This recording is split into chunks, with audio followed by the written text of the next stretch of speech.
Welcome to the stainless steel special of All About LIBS. In today's episode, we're going to cover the whole gambit of stainless steels, and we're going to talk about what each alloy does. Let's get right into it.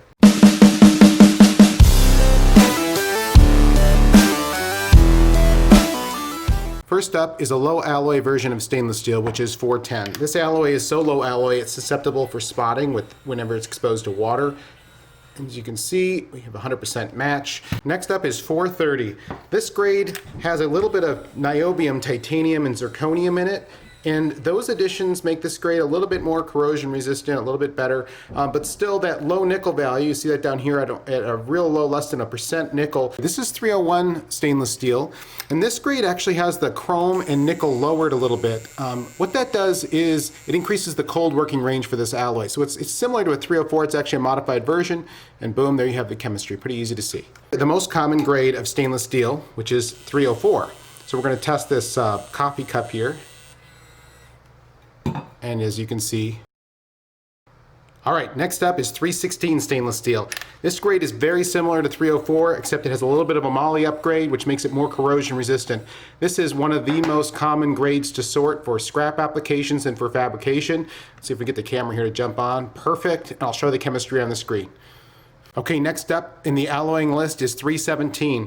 Now this grade is actually very similar to 316, except we have a little bit more chrome, nickel, and moly, which gives a little bit better corrosion resistant yet. Next up is 321 stainless steel. This is another austenitic grade of stainless.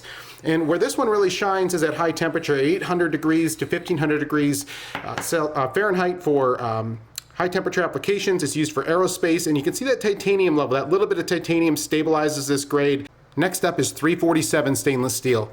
This is another austenitic stainless steel. That little bit of niobium makes this more corrosion resistant than 321. And you can use this up to 1500 degrees Fahrenheit, not to mention at low temperatures as well. All right, next up is 17.4 pH.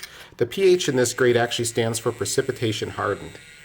It's a pretty easy alloy to see. It's the most common precipitation hardened grade. Okay, last up today is 17.7 pH.